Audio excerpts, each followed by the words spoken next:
పాకిస్తాన్కు గూఢచర్యం చేస్తూ అరెస్ట్ అయిన హర్యానా యూట్యూబర్ జ్యోతి మల్హోత్రా విచారణలో విస్తుపోయే విషయాలు వెలుగులోకి వస్తున్నాయి. ఢిల్లీలోని పాక్ ఎంబసీలో డానిష్ అనే అధికారి ఇచ్చిన ఇఫ్తార్ విందులో పాల్గొన్నట్టు ఆమె యూట్యూబ్ వీడియోల్లో బయటపడింది. భారత ఆర్మీకి చెందిన సున్నితమైన సమాచారాన్ని ఆమె పాక్కు చేరవేసిందని అధికారిక వర్గాలు వెల్లడించాయి. డానిష్ సహకారంతో 4 కంటే ఎక్కువ సార్లు పాక్లో ఆమె పర్యటించిందని పేర్కొన్నారు. పాకిస్తాన్ నిఘా వర్గాలకు చెందిన ఓ అధికారితో సన్నిహిత సంబంధం కొనసాగించి ఇండోనేషియా కూడా ఆమె వెళ్లి వచ్చినట్టు అధికారిక వర్గాలు వెల్లడించాయి.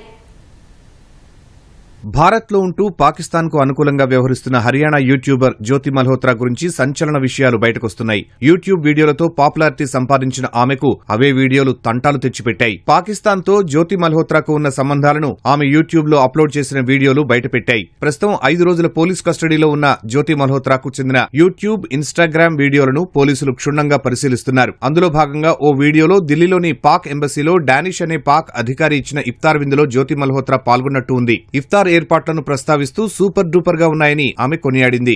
ఈ ఈవెంట్లోనే పాకిస్తాన్ జాతీయ దినోత్సవం గురించి జ్యోతి మల్హోత్రా, డానిష్ మాట్లాడుకున్నట్టు ఉంది. ఢిల్లీలోని పాక్ ఎంబసీలో ఇఫ్తార్ కార్యక్రమానికి వచ్చిన మిగతా వారితో జ్యోతి మల్హోత్రా కొంతసేపు మాట్లాడింది. వారిలో ఎవరైనా పాకిస్తాన్ కు వెళ్లారా అని అడిగింది. వెళ్తే ఆ అనుభవాన్ని పంచుకోవాలని కోరింది. తనకు పాకిస్తాన్ కు వెళ్లాలని ఉందని కార్యక్రమానికి హాజరైన వారితో పేర్కొంది. పాక్ అధికారి డానిష్ సహకారంతో యూట్యూబర్ జ్యోతి మల్హోత్రా పాకిస్తాన్ కు 4 కంటే ఎక్కువ సార్లు వెళ్లినట్టు అధికారిక వర్గాలు వెల్లడించాయి. జ్యోతి మల్హోత్రా యూట్యూబ్ ఛానల్లో ఆమె పాకిస్తాన్ పర్యటనను డాక్యుమెంట్ చేసిన అనేక వీడియోలు ఉన్నాయి. వాటిలో పాకిస్తాన్లో భారత అమ్మాయి, లాహోర్ను అన్వేషిస్తున్న భారత అమ్మాయి, కటాస్రాజ్ ఆలయంలో భారత అమ్మాయి, పాకిస్తాన్లో లగ్జరీ బస్సును నడిపిన భారత అమ్మాయి వంటి శీర్షికలు ఉన్నాయి. పాకిస్తాన్ మాజీ ప్రధాని నవాజ్ షరీఫ్ కుమార్తె మరియం నవాజ్ షరీఫ్ ను ఈ యూట్యూబర్ కలిసినట్టు ఓ ఇన్స్టాగ్రామ్ వీడియోలో లభ్యమైంది. ఢిల్లీలోని పాకిస్తాన్ ఎంబసీలోని డానిష్ తో ఈ యూట్యూబర్ చాలాసార్లు కలిసినట్టు పోలీసుల విచారణలో తేలింది. పాకిస్తాన్ నిఘా వర్గాల అధికారులతో ఆమె టచ్ లో ఉందని తేలింది. వాట్సాప్, టెలిగ్రామ్, స్నాప్చాట్ ను ఉపయోగించి భారత ఆర్మీకి చెందిన సున్నితమైన సమాచారాన్ని పాక్కు చేరవేసినట్టు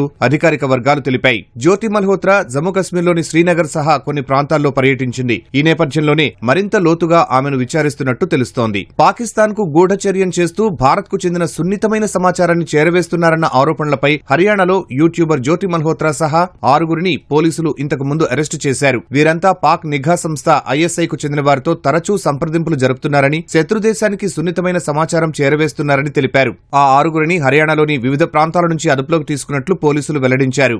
జ్యోతి మల్హోత్రా ఒక ట్రావెల్ బ్లాగర్, యూట్యూబర్. హర్యానాలోని హిసార్ కు చెందినప్పటికీ ఆమె కుటుంబం ఢిల్లీలో ఉంటోంది. యూట్యూబ్ లో జ్యోతి మల్హోత్రాకు 3.7 లక్షలకు పైగా సబ్స్క్రైబర్లు ఉన్నారు. ఇన్స్టాగ్రామ్ లో 1.3 లక్షలకు పైగా ఫాలోవర్లు ఉన్నారు. 2023లో పాక్ వెళ్లిన బృందంలో తనను కూడా ఎంపిక చేశారని, అప్పుడు ఎహ్సాన్ ఉర్ రహీం అలియాస్ డానిష్ ను కలిశారని విచారణలో ఆమె అంగీకరించినట్లు అధికారులు చెప్పారు. పాకిస్తాన్ నిఘా సంస్థకు చెందిన ఓ అధికారితో ఆమె సన్నిహిత సంబంధం కొనసాగించిందని, ఇండోనేషియా కూడా వెళ్లొచ్చిందని తెలిపారు. భారత్ కు వచ్చిన తర్వాత డానిష్ తో జ్యోతి మల్హోత్రా సంప్రదింపులు కొనసాగించినట్టు పోలీసులు తెలిపారు. అతడి సూచన మేరకు ఆహ్వాన్ అనే వ్యక్తిని ఆమె కలుసుకుందని చెప్పారు. పాక్ నిఘా, రక్షణ విభాగాలకు చెందిన వ్యక్తులను ఆమెకు అతడు పరిచయం చేశాడని సమాచారం. ఎవరికంటా పడకుండా ఉండేందుకు తన పాకిస్తానీ కాంటాక్ట్ల వివరాలను ఇతర పేర్లతో సేవ్ చేసినట్లు ఆమె అంగీకరించినట్లు తెలుస్తోంది. ఆమె నిరంతర సంబంధాలు అఫీషియల్ సీక్రెట్స్ యాక్ట్ ఉల్లంఘన కిందకే వస్తుందని పోలీసులు వెల్లడించారు. ఆమె పంపిన సమాచారం, ఇతరుల ప్రమేయం గురించి అధికారులు ఆరా తీస్తున్నారు. జ్యోతి మల్హోత్రాకు చెందిన ఫోన్, ల్యాప్టాప్ ను పోలీసులు స్వాధీనం చేసుకున్నారు. ఆమె బ్యాంకు ఖాతా లావాదేవీలను పరిశీలిస్తున్నారు. గూఢచర్యం కేసులో ఎక్కువగా వినిపిస్తున్న డానిష్ అనే పాక్ ఎంబసీ అధికారిని ఈ నెల 13న భారత్ బహిష్కరించింది. గూఢచర్యం ఆరోపణలతో డానిష్ ను బహిష్కరించినట్టు అధికారిక వర్గాలు తెలిపాయి.